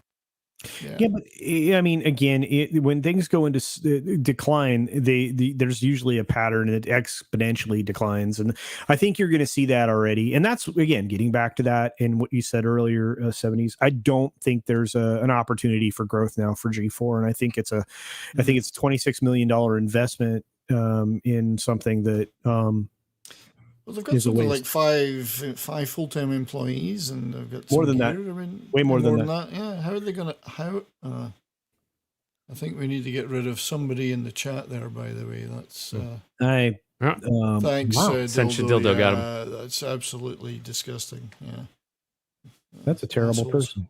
Yeah, Make sure you guys are reporting it out there in the chat. Yeah, report that, because that's just repulsive. Yeah, you can't. If they're supporting, like, say, 10 people, how are they going to pay them if nobody's watching? They don't seem to get that. But anyway, so I'll get rid of the Uncharted thing. So I think we do have to talk. We can cover that. I was just kidding you. No, well, it's too late. It's gone now. Oh, the thing is, I man. enjoyed the games, but the movie. Well, first of all, I think they might have got the casting the wrong way around, because I think Marky Mark should have been Ryan. They did that a long time ago. I mean, when this project was originally being put together, it was Marky Mark, but that was going back almost a decade ago when they wanted to get this out there in the first place. And had they done it, it really would have made the fourth game much better, and it would have given a lot of backstory to people who weren't there yet. You know what I mean? Yeah, I think so. It's tight. There is a large time gap with many of these developments. Yeah, we've seen the slow development of things like Rendezvous with Rama, which have taken 20 years to get off the ground, and finally making it. So, Too long. Yeah, and certain casting is then gone. But we do have an important story to cover, and hopefully you still got a few minutes to hang out, sir. I'll give you one more story. One more story. You're going to like this one. We were talking about it backstage. So, oh boy, I have a great interest in. I know you do, in crypto and NFTs and the future of that. And I think we're finally seeing that the NFTs are being used for. I think they're being used for the correct purpose now. I think they've found the niche. Yeah. So reality TV star stops selling her farts in jars to sell farts NFT is instead. So you're not even getting the real fart No, it's a real shame. or the jar, which is Yeah. a physical object that has some value. You're getting the NFT now. Is that the link to the jar? Can you go look at that jar online? I Scratch first of all, and sniff. the meta's messed up at this point in time. I'm sorry. There's something very wrong with humans. Secondly, she put herself in the hospital for farting in jars. So, kudos to her. She was committed all the way to the hospital. And Well, you pointed out the Rolling Stone article, which I think is the definitive article on this. It's quite long to read. But, that thing is enormous. If you want to catch the definitive article, the Rolling Stone did a great piece on this. But the NFT aspect of this is stupid. Okay, so the whole point of an NFT is it's a non-fungible token. That's what that stands for. And it's essentially giving something value because you are the original owner of it. Now, it can be redistributed millions and millions of times, but you actually control the hash of the original thing, or essentially its certificate of authenticity. So let's say you buy a Warhol NFT. Of course you can't, but if you could, back in the day, that you own that original Warhol, right? You could distribute it, sell it as prints, do this other stuff, whatever you wanted to, but you authentically own that thing. Andy Warhol would have loved that. He would. Yeah. He would have loved that. I can say I'm a big Warhol fan, and he would have loved that. That's actually why I used him. But that's the point is, because he was the epitome of calling out pop culture and, for what it's worth, if you guys know anything about it. But anyway, but it's one of those things. Well, NFTs were meant to drive value for actual creators, right? They were you as a creator could go to the marketplace with your thing. The problem is, you now have corporatism in like insurgency happening into something that was supposed to be driven by creators. And now you have the corporate interests that are going to be driving NFTs. So you're going to get further and further diminished crap along with those things. So I have I have a question here. Yeah. And I think Small Time Republic is nailed it. How do we know it's the authentic, real fart in there? I mean, that could be somebody else's fart. All I have to tell you is essentially they are creating a certificate of authenticity when they put it in through the whole process, because there's a process to that. If you look it up, there are several it's not, is it Salon? It's something like that. That's one of the places you can. Yeah, it's one of the places you can go to build this. Now, I'm not talking about the trash tech mag Salon. No, I know what you mean, because I can't stand that one. Yeah, but this is an actual wallet that authenticates the original thing. Yeah. It asks you to break down in a descriptive what this is, and we have somebody in our fellowship that's doing this right now. His name is Kai MFS. Mm-hmm. Yes. Kai is doing a good guy. A series called NF Truman, NFT, obviously NF Truman, where he's doing a whole year of this baby to adult growth cycle, where right now he's getting to the point where the baby's starting to grow up. And then you'll get more as the months go on in the life cycle of this. And that's it. You're going to have 365 days of NF Truman, and that's it. One of these things are a day in NF Truman's existence. You will authentically own that. And he's taken the whole process where he describes what it is, what's within it, what you own, in the whole 9 yards. And then go ahead. What are you buying though? What are you really owning when you have that authentically owned day? You have that piece of art, just like you do when you buy something, right? You have the original piece of art, and that's really what NFTs should be, right? Except that we recently watched a real estate transaction take place as an NFT. Mm-hmm. Somebody made a house in NFT and then sold it that way. Yeah, and I think it's been open to a little bit of fraud and some misunderstanding about what you're actually getting, because there are people selling NFTs to links to things, but you don't really own the thing. No, you just have own the right link to use the link to look at the thing, but you can't get the thing. It's a little bit of that going on. Yeah, and you're going to see a lot more of that. And there's a lot of misunderstanding when it comes to cryptocurrency to begin with. I mean, every currency now, for the most part, is backed by nothing. Right. Mm-hmm. It is backed literally by a government telling you that it's good for X. right? And X is a value that continually changes because of shit like inflation. But a cryptocurrency has exactly the same value. It's worth whatever somebody believes it's worth. And it's the same thing in any form of collection. This is the other thing people don't understand. When you invest your money in a comic book, what's it worth? Whatever the paper and ink and whatever, or whatever somebody's willing to pay for Which it. is, it's worth whatever someone's willing to pay for And- it. Because the physical worth has depreciated the second you buy it. I mean, it's, Well, it's just like with a car or anything that you buy. Mm. And so value is what somebody else is willing to pay for whatever it is. And whatever you're willing to exchange. This is the other thing. This is why gold was magical. Because if you walked into Brooks Brothers to buy a suit in 1900, right? You used a $50 gold coin. Mm. Okay. The value of that gold coin has gone up dramatically, right? So in 2020, if I go into Brooks Brothers to buy that same suit, it's going to cost me the value that's essentially the same as the $50 gold coin. Does that make sense? Yes. So, this is what people who dismiss crypto do the same thing. Unless it's a physical trade, like essentially a barter, which precious metals are a barter for a good, we all agree that precious metal has a value. But what if we didn't value gold? So it ultimately comes down to what is something worth to another party. Yeah, because gold intrinsically, you could look at it a certain way, has no value either. I mean, it's obviously in society, it's been used for jewelry and adornment, and it has some technical uses, but it's not going to. We've chosen that to have intrinsic value. Yeah, and but it's largely been accepted, and it's been throughout history because there's a limited Trade quantity has of to it. happen. Yeah, and it has to be a vehicle for trade. Well, that's why crypto became a vehicle for trade. Somebody came up with this idea of providing people with a way to mine it by producing very difficult to solve mathematic problems, and then they were granted access to these codes that essentially were the cryptocurrency Do you itself. think crypto mining is of any value now? I mean, is it really being exploited so much that the value has dropped? Well, the effort to get it is too much now. Okay, so there. Wow, that's several different questions. It is. I'm sorry. I know you're short of time. It's okay. With China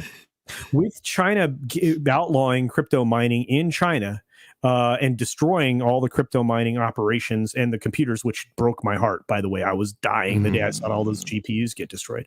They literally ran the equivalent of a tank or a bulldozer over these crypto rigs, which is freaking sacrilege. But anyway, you essentially made it more viable at that point in time to mine crypto. And it is viable because you have a foreign power right now, and I can't remember which one it is. I want to say Venezuela or one of the South American countries that are essentially setting up a geothermal plant, calling this particular area development Crypto City, where they're essentially going to mine crypto 24/7. And that are converting their economy to crypto, and you're starting to see that happening more and more. How are they globally. intending to power that? Are they using just Geothermal energy from the volcanic? They're using geothermal. Yeah. That makes sense then. Because the limiting barrier, Paraguay? barrier. Is it Paraguay? It's one of them. It's one of those countries down there, and it bothers me that I can't remember because I just went through this article like a month ago. But I digest so much information. I could look it up faster than I know how to talk about it. But oh no, it's El Salvador. El Salvador. Okay, yeah, that makes more sense. But yeah, it's a geothermal plant. It's going to be called Crypto City or something similar to that, and they're essentially establishing it as a mining bed. And you are seeing foreign governments adopting crypto left and right, and then you see one government that just immediately just killed the crypto market for a brief period of time. This is one of those times that if I were involved in financial advice, I would give you some, but I always feel like when things go down and plummet, even though everybody else values them, there might be value there to gain on the upside. Well, traditionally in economic cycles, that's been the case. Downturns are usually an opportunity to buy if you know what you're buying. Yeah. Russia talking about outlawing cryptocurrency drove Bitcoin to the floor, cut its value nearly in half. So, it's again, there might be value in a lot of these things, and there are values in getting in on the ground floor of early token launches, right? And there's an early token launch that's going on right now in crypto if you get in there early, and there are lots of opportunities there. And actually, Darius grabbed the article I was talking about, but it's Do you want to throw it up, Darius? Sure, yeah, and it talks about I'll throw it. more. There are more than a few governments leaning into this, and now the U.S. government has even been talking about the fact that they aren't going to have the Fed manage crypto in the United States. They're going to do it from a banking level, which is dumb, but at least they're not outlawing it. There you go, Bitcoin City, and 5 other crypto updates. This is a good article. This was from Make It, which is a reprint of somebody else's article, I think. But this is this is an interesting thing to check out, folks. And you're just, like I said, NFTs are a way of creating something that you can sell that somebody else can hold digitally, and they can hold it forever or as long as they desire to. And so my worry is that, like every other form of the tech industry, that eventually the governments and oligarchs and whatever will attempt to disrupt this as it's disrupting them now. It is actually, and they want to fight this, but they can't. This is where we have power. This is one of those weird circumstances, like, you know, when we find out that companies are being shorted to rob them of shareholder value, and you have a group of people get together on, let's say, a platform like Reddit, and they go after and save companies from ruin and from Chinese influence by essentially burning down the financial institutions that are trying to profit off of it, the hedge funds. This, and I'm referring specifically to GameStop and AMC. You had burning down the short sales, the shorts that were being put, and making Wall Street and other financial management institutions have to actually artificially hold up the companies that were short for as long as they could. I loved their reaction to all of that, which was, you can't manipulate the market. That's our job. That's right. They do it every day. and that shows you the power of us. So in large enough form, when enough people like us adopt this thing, right? You have billionaires right now. You have billionaires or on the verge of becoming billionaires because of crypto. You have several people who rode the wave of Doge and Shiba, the Shiba Inu coin, right? Well, that's the one that I've noticed I've got some of those now. You were talking about that one. I like them, and there's a reason. There's a value there because of the cap, because of the market cap, and because of the trading volume. There's another one that I'm about ready to talk about. I'm not going to do it here on this platform until I confirm everything's good. But there's another one that I'm interested in as well. And we have people on this platform, on YouTube, that talk about this, that are educated about it, and they are incredibly wealthy because of it. So, again, I like the idea of it, culture, because I can use it to promote content. For instance, on Odyssey or Odyssey, even on Minds, you can promote content with it. You can use it to do things like that. Yeah, you don't have to use real money. But it is because those library coins are convertible. I think they were up to either 25 cents. They might even be as high as 50 cents. I'm not really sure. But for over on Odyssey, on Minds, the value of the tokens aren't exactly all that high, but that's okay. It's all crypto backed. I can take some of my other crypto and I can change it to Minds, and I can use it to boost things. That's exactly right. You can navigate all of these things and exchange currencies on the fly. And if you have a hardware wallet, which I happen to have one right next to me. Yeah, you've got one. I can get mine out of the software wallets and get it out of the marketplace, or at least the visibility of the marketplace. It still exists in the marketplace. But even on a very low level, if I mine $100 of crypto a month in my laptop, I can use that to boost content on Odyssey and Minds, and then it's a little help. Yeah. It's a little help to me that I didn't really spend more than electricity for, and a bit of wear and tear on my laptop. Yeah, and that's the other thing is back in the day where you could mine Bitcoin, you could mine a Bitcoin a week, right? Well, right now that week's worth of work is worth $30,000. So was that week worth of work by your computer worth it or not? Probably. But Only anyway, time will tell. yeah, but no, like I said, it comes down to anything collectible. And like I said, do you have magic cards? If you have magic cards, those are collectible. Some of them are worth more, some of them are worth less.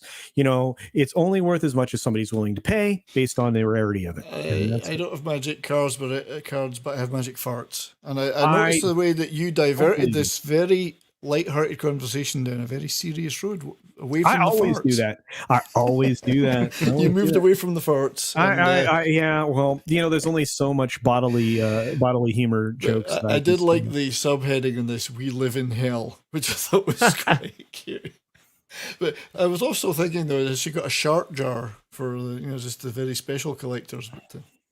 But yeah, I did want to talk to you about that stuff because I know you're extremely knowledgeable, and I think you've got a lot of content coming up in your channel I do. regarding this. So Yeah, we I'm gonna get on board with that. I've got I have an NF story I'm doing some in-depth study on that I may release this week or might wait till next week. It's going to depend.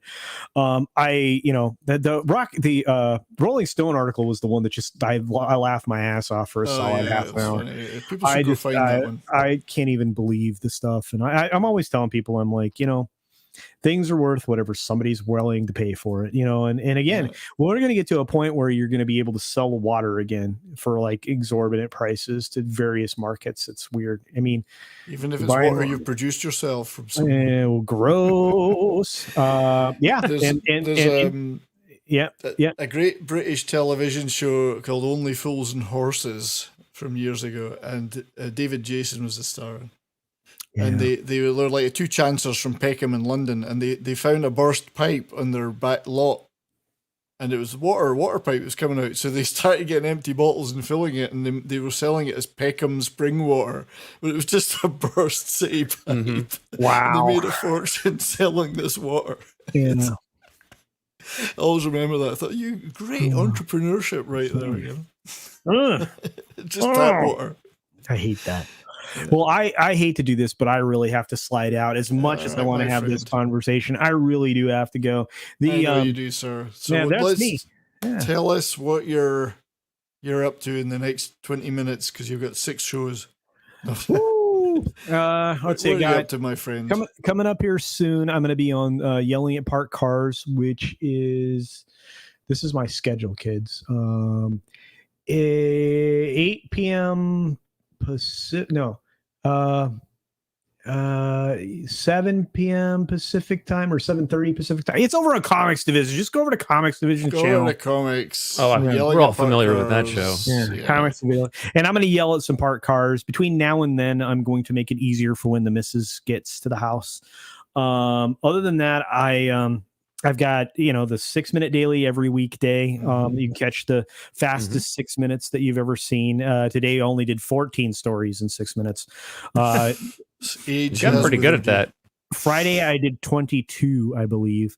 It just depends however many stories are interesting, how quickly I can get through them as to, how I sort them out. That show usually takes about 2 hours worth of prep, believe it or not, to get 6 minutes of stories together. And then, I'm releasing a video every weekday right now. Eventually, hopefully in January, I'll get it to twice a day. February, I should be able to do 2 videos on every weekday. That's my goal. I have a great editor. He was here in the chat. I have another great editor. Gregory? Yeah, I have another great editor who wasn't in the chat, which is YetiCast. I have a third editor that when he's available, I start using him in Biggles Mets. So, and then the boss the boss is going to start editing. So I'm gonna take advantage while I got these amazing people. It's a corporation already. I'm trying. and then from there, obviously, we have the Tuesday tirade tomorrow, which is actually in the band there underneath Sentient Dildo's comment. Is that it? The Tuesday tirade entertainment talk show with Tom Connors from Midnight's Edges tomorrow. Then I have so many other things. Tuesday is really kind of a weird day, and then Wednesday you have the Wednesday live show with Mad Mardigan. That's on Mad's channel this week. Street Smarts, and then Wednesday live, before that is Street Smarts, and then let's see, Wednesday also has some other shows from time to time. I don't even. Tell I can't Mad even. to remember to send me the link for Street Smarts. I will. It'll be a lot of fun. And then Thursday, I have obviously the Throwdown over on with Comics Division, amongst other shows that I'm on Thursday. I can't even begin to talk about that. I also, on Monday, Wednesday, Friday, have a decent chance of being on Midnight's Edge in the morning. Friday, we have the Friday pre-flight, which is right before FNT. And then I usually make nightly appearances around the Horn. So sometimes I'm on Foul Ball, sometimes I'm on with Ords, sometimes I'm on with somebody else. So yeah, It's not you. That's me. yeah, no, it's okay. I had a great time. I really Well, did. You made it a lot of fun. I really Thank you appreciate for it. coming on, mate. Really appreciate it. As I say, your channel is very important to me. It's one I'm glad to be a member of, and you do such great stuff. I'm happy to have you. I learn a lot, mate. Yeah. I hope so. I hope at least somebody's following a lot of this stuff. I mean, you know, it was interesting. Gary on his stream was talking about the fact that we were having some issues with these antitrusts and stuff like that. And the video that I did today, I think he didn't reference it directly, but the video I did today is right in line with some of this stuff too. I'm trying. No. I'm just sorry about that. No, I really thanks for coming on, mate. I really appreciate it, and no doubt we'll speak again soon. And yeah, I'll join you. I'll get you on another Saturday. It looks like I might get Clobby on this Sunday. So cool. Well, I love you nice. guys. Everybody, take care. Darius, thank you as usual, my friend. Love Love you too, brother. Oh, thanks for the popcorn. Culture is culture. I believe, Ken, that the balance shall tip in the favor of culture. And it Bye. All right. See you later. Love you Goodbye, guys. sir. Later. Take care. Appreciate it. What a great gentleman Culture is. Thanks for joining us, sir, and hope everybody in the chat enjoyed it. And if you're one of the few people in the chat that isn't already subscribed to Culture, please go over there, do that. Make sure you check out all the different shows he's on. And my God, he's in a lot of shows because he's so good. And become a member. He's got a great membership thing with some great member chats, you know. So I think I've been a member for about a year now. Yeah, me too. Yeah, it's one of the channels I love to support, because I mean that 6 Minute Daily is just phenomenal. It's just so much good stuff. So I aspire to be even a tiny bit as good as that. But thank you everybody for sticking with us. We're still here. Got a few minutes longer. We're probably go for another 10 if you're willing to stick around. I don't know. I did have something I wanted to show, but I'm just going to get rid of some of this. Just chat amongst yourselves while I get rid of some of these screens, because I had like 500 streams, 500 browser windows open. There we go. We're getting better. I think before I move on to talk about some other stuff, I do want to just mention to everybody, and I'm sure again you're all in this. I'm sure you're already going to this tomorrow night. Mm-hmm. Toxic Tuesday on, because I did that early morning stream with Purple. I'm knackered now. I'm old. I was with Purple early in the morning, and I'm tired now. Toxic Tuesday. Nothing wrong with that. On 30 flavors. 32 flavors. He's dropped a couple. 32 flavors of Nick Visor. Tomorrow is going to be Rumble in the Bronx, or Rumble in Vancouver, as it should have been called, I think. Because I'm not quite sure it was in the Bronx, but that's our movie tomorrow. So check that movie out, and then join us tomorrow night on Toxic Tuesdays. So I'd get that one in there while the tab was still open. I don't have a lot of other news to promote, but I was encouraged to see that there's going to be, and I love these tours. When you get as old as I am, when you get these classic rock tours that do the rounds of the amphitheaters in this summer, assuming that our overlords don't shut us down again, we're going to get two of my favorite artists, Kid Rock and Foreigner, touring. I think I saw them in the last time they went round together. Kid Rock. Polarizing figure for some people. Live, I absolutely freaking love him. Well, he kicks he's ass. He's a hometown boy where I'm from, and That's he's polarizing even there. You know, And people I are very saw split him- on him. But Yeah, I saw him at Pine Knob, and Okay. believe you me, Pine Knob is a painful thing to have, but I did see him there, and I've seen so many shows up at Pine Knob. It's technically known as DTE Energy Theater now, but it will always be Pine Knob. It's always You know, Pine Knob. I've seen Kid Rock, and I wasn't really a fan, but my ex was, and so I took her to see him down at Comerica Park, and yeah, I was blown away by his live show. He's amazing. Yeah, live, he's just killer. It's the greatest show. Yeah, he could play the love him. drums, and I remember he did a whole DJ set. Yeah, he does it with while- and he's got the drink on it. And Yeah. he's, Yeah. lights He's like the pouring a cigar drink, and then the cigar, all at the and then- same and time. he sits on the drums and he plays the guitar. And I love that section of his show. But I know he kind of migrated from the hardcore white rapper thing into the more country rock, southern rock type sound. But I love that stuff. So I mean, I love the. Clay says Born Free. Kid Rock, not my bag. You know, I felt the same way, but when I saw Yeah. him live, It I was the was very live impressed. thing that did it. Yeah, Darius, like me, the live thing did it for me. I'd go and see him live anytime. And Foreigner is a band that I absolutely adore.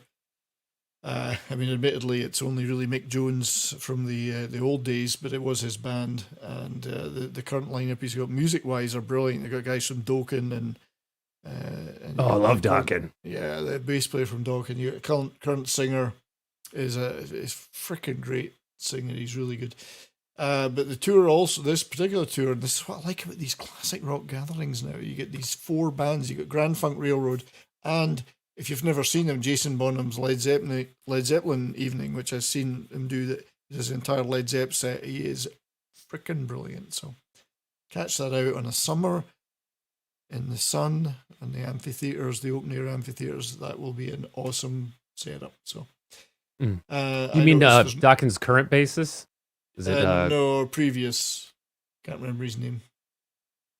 He may be current, but I don't think so. He's a feel like I Canadian shouldn't- guy, but I don't know. Yeah, his I name. feel like I should know this. Well, that's not the quiz, but you know. Red Beach was in Dokken at one time, and he's We'd have to look up the current Foreigner line. well, he's a lead guitarist, but my best friend is a huge Red Beach fan. So the guy that plays bass so Kelly Hansen is the current vocalist, and he is awesome. I mean, I'm a huge Lou Gramm guy, but I have to say that Kelly Hansen is a freaking brilliant. Jeff brilliant Pilson. singer. That's Is that it, the one? Pilson. Yeah, he's in Foreigner now, and he's absolutely brilliant. Jeff Pilson, yeah. So, I mean, people say, "Oh, it's only a cover band. It's only got Mick Jones from the original band." Although the others do whenever he's touring, they kind of join in various gigs. Sometimes he's got the whole old lineup together. But Jeff Pilson is brilliant, absolutely live, phenomenal player, and great fun. So very very pleased that he's in the lineup. So you'll get a good show. Who is the singer of Creed? Scott Stapp. Yeah. Yeah, Doc Valiant mentions that Kid Rock outlasted Creed and Matchbox 20.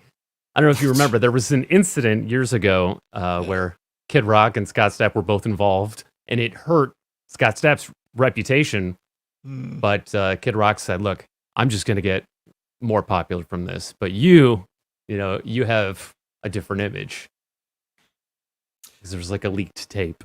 Yeah, I vaguely remember that, but but yeah, live it's a great. So this looks like a great lineup: Kid Rock, Foreigner, Grand Funk, Jason Bonham doing a whole Led Zeppelin set. Oh, Grand Funk.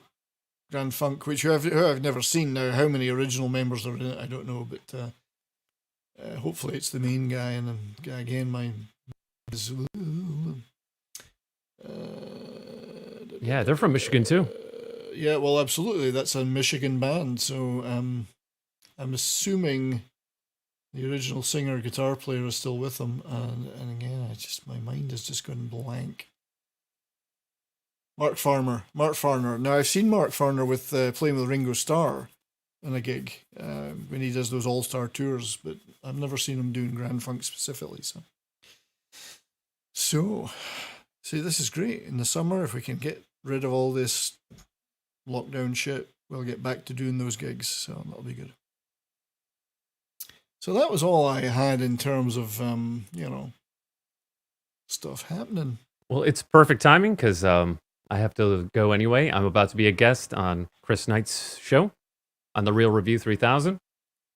Well, indeed, I am. Thank you, and I'm thanking you for as my executive producer for joining me at just the right time. I really appreciate that. I try. I like giving you that one-on-one time, you know. And for your incisive comment, and I mean that. I'm not joking. But Well, thank you, Because man. I'm You and I smiling have been doesn't in mean I'm this. joking. You and I have I been in this smile. together for over a year now. I know, Since I the know. very beginning. You're my day Indeed. one. That's right. You're my day. You never forget your day one. Mm-mm. And I was only kidding with culture earlier when I said we should be the bald and the beautiful because it's you and me, buddy. We are the bald and the beautiful. Hey, congratulations on passing me up in subscribers again. I did. All right. Yeah. I don't know. Yeah, you're up to 341 by my count. I'm going to have to put some original content. I'd like to thank everybody that's been in this chat today before we drop. In fact, I'm not going to drop off right this second because I'm going to just one more time play your. That's popcorn. Buttered popcorn. And I'm also going to ask, does anybody recognize the show that the first two clips are from? Because it's not a show that was big in Britain, but I know what it is. I don't know if anyone in the chat will know it. Did they recognize it? Looks like something from the 70s. If anybody is still in the chat, I think there's a couple of people still hanging around. Is anybody going to say, what show were those two clips at the beginning from? And not the third one. We obviously know that's the Muppet movie. But The guy in the car almost looks like Cotter, you know, with his hair and the mustache. Welcome back, Cotter. As Right. in John Travolta. Welcome back, Cotter. Yep. Vinny Barbarino. Dildo's here, and thank you, Dildo, for doing such wonderful wrenching. Well, I don't know if it was Cotter, and it might have been, but it was the Brady Bunch. Ah. Benny Hill says Clay. I think Benny Hill was probably funnier than the Brady Bunch, I'd have to say. So thanks to all those who've been with us in the chat all this time. Clay, Sentient, you've done valiant work as arranged. Thank you. Doc Valiant, we have, and I've had Rob Altus. We get others. Keely Chow was here. Purple was here, and may still be here. Moving further back, we had Kip, Sierra, Clay Thompson. I'm just looking back. Cosmic Fusion, our good friend, Book of Soul Assassin, Retro Dicky, all the way from the US of K. T-shirt historian stopped by. Thank you, my friend. Yeah. Lovely Sherry. I loved. That's great. I'm honored. Mark D with the C, our very good friend Mark D with the C, was here. Hope you all had fun. Small Time Republic. I'm just knocked out, and there was many others earlier as well. Lord Thoth was here. I'm forgetting somebody, and I don't know who it is, and it's bugging me. It wasn't Lord Thoth? We've already mentioned him. Did you mention Courtney? Courtney was here. Yes, that's it. Courtney and Book of Soul Assassin we mentioned. There was someone else. Chris Doc Prism, I Valiant. think it was Chris was here. I think Dr. Mr. Grant Gregory, Imperatus, Chris Persia. I Small think. Time. Small Time, yeah. So you were all here at one time or another.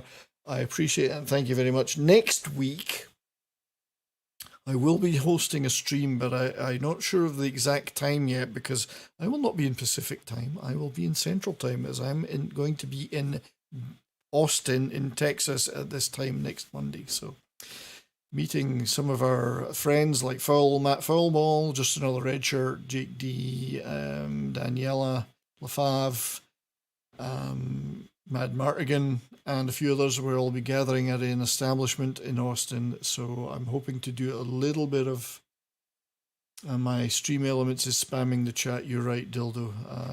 I need to adjust that. Sorry about that. I'm so new at this.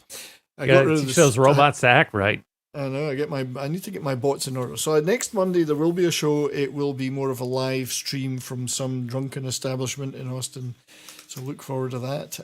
Thanks everyone for joining. Thank you, Darius. I will just play you. Do you want to do a raid? Do you want to raid Chris since that's where I'm going? So you're going over to The Real Review 3000. Real Review 3000 Yep. channel. Yeah, I That got the channel? link. Chris' channel. Yeah, put it in. Put it in. Let's do a raid. Well, Doc, if you want to drive, I'll actually be in Dallas, Doc, but I'm going to Austin for the day for the meetup, but I will be in Dallas for a few days. Is the link? Where is the link? Have you linked it? It's in there. So there's Yep, a raid. yep. And tell him 70 sent you. Tell them that 70s rock fan sent you. I might have to go and do some, get my supper and be domestic for a while, but I might be there later. One more tribute to you all for joining me. If I can get to the right page, this is for you guys.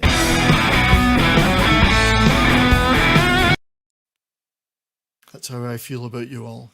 So, thanks for joining. Hope you all have a great night. Thank you again, Darius. I will play you all out and speak to you all again very soon. So, till then, everyone, take care and keep on rocking.